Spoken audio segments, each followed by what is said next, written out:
What up, y'all? This is Tracy from Nerd Squash, and today we're going to be reviewing The Lady from the Black Lagoon by Mallory O'Meara. Alright, guys. We're still quarantined. I've got a heifer dog in the bed with me. Yes, I'm filming live from the bed. Because, you never think your house is small, and then you're stuck in it. And then it suddenly seems much smaller than it did. The little office that we usually film in, Matt has been doing a lot of recording and stuff like that. So we've been kind of, fighting for the space lately. So I was like, okay, well, I'm gonna film in the bed.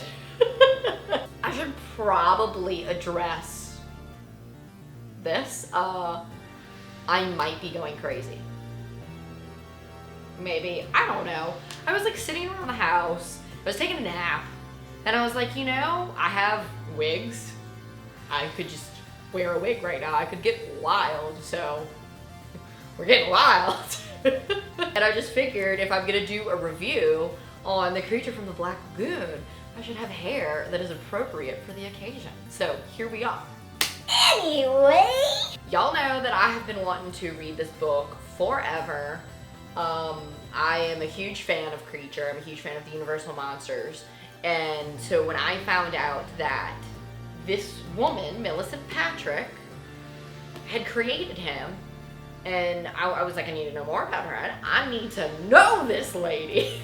So the whole premise of this book is the author, Mallory O'Meara, huge fan of Creature, and she was always like the first one to tell people, because she has like a big tattoo of Milicent Patrick and the Creature. And people would ask her all the time, like, oh, what's up with your tattoo?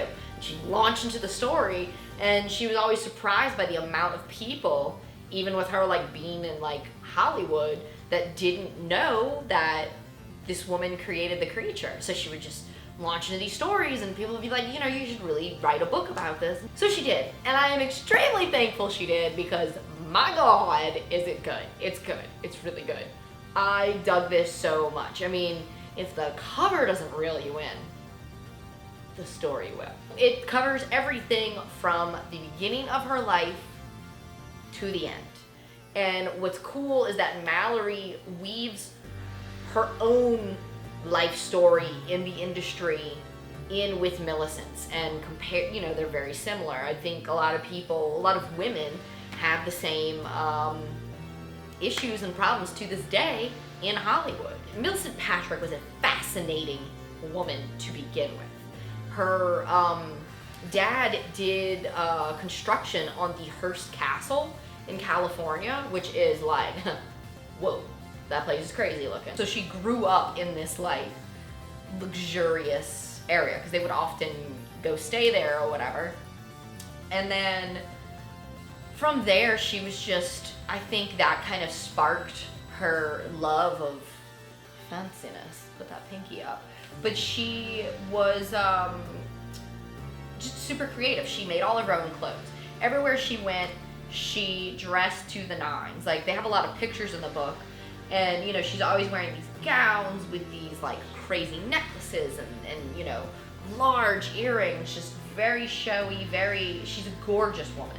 Gorgeous. So why shouldn't she dress appropriately? The way she got into doing art, when she got interested, she went to this school that kind of had a relationship with Disney when they were first starting out.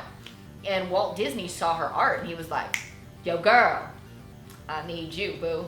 And so they started this relationship, and she did animation on Fantasia, which is like gorgeous. But she did a few things with Disney, but again, something she never got credit for. And through that led her to, eventually she was at Universal, and that led her into designing the Creature. First of all, she was just like total badass. Would go into the studio, and she'd be designing in full like heels, gown, looking like a knockout, just doing her thing, which is just, that's badass. It's badass. But the head of the makeup department, Bud Westmore, originally, he didn't even like this design. He thought it made the creature, made people sympathize with it too much. It wasn't scary enough, okay? And then all these people started taking note of Milicent, and they were like, I need to know who this lady is. She did some cool stuff.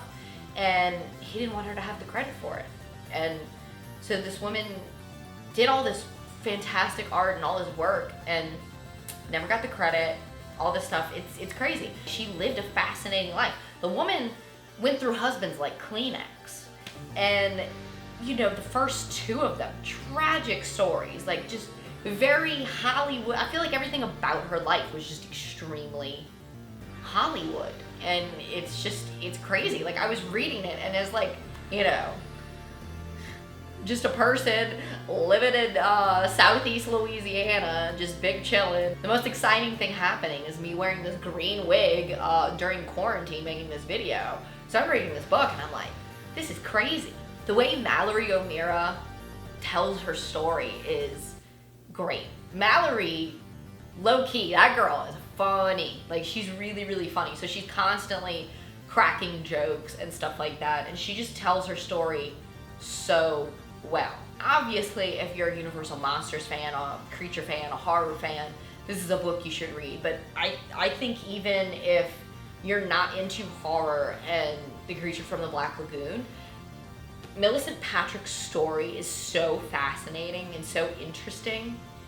I think anybody could enjoy this book. So I highly suggest, look, I know y'all are bored. I know y'all don't have anything to do. What do you have to do? Watch, you know, I don't know, something on Netflix again. You don't need to watch Tiger King again. Even though it's great, you don't need to watch Tiger King again. Order this book. It's mind-blowing.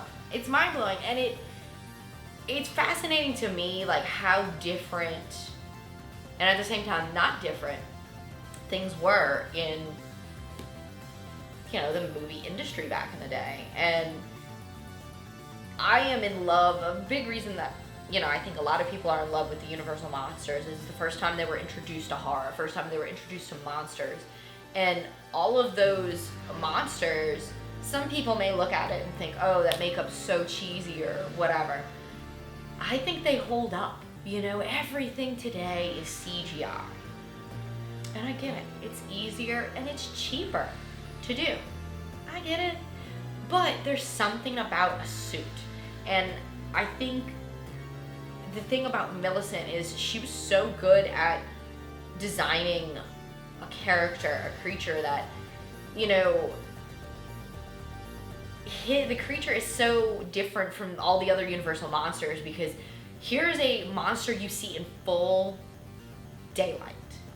So you can't hide any mistakes or weird things on the suit. Like, he is in full boom. You see in his gills, boom. So that just shows you how flawless the design was. Like, she was brilliant. She was brilliant.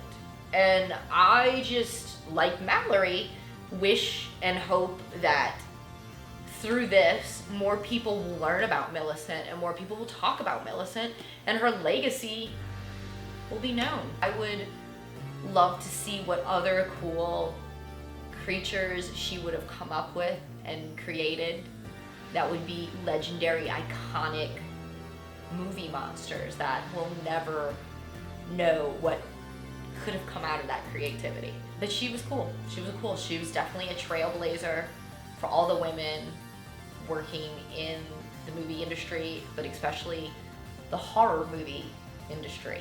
All I'm saying is Universal Studios, y'all need to have a bust of this woman or something.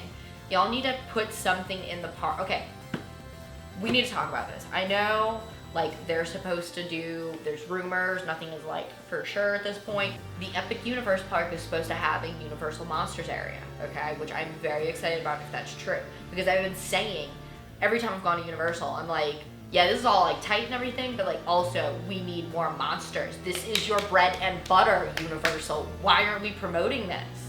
And I think, you know, I saw more representation of the monsters, obviously, last year at Halloween Horror Nights. So I'm hoping that was successful, and with the Epic Universe, they'll put more in there. But I'm just saying, like, you know, you see little, maybe not so much at the Florida part, but I know videos and things I've seen of the Hollywood one.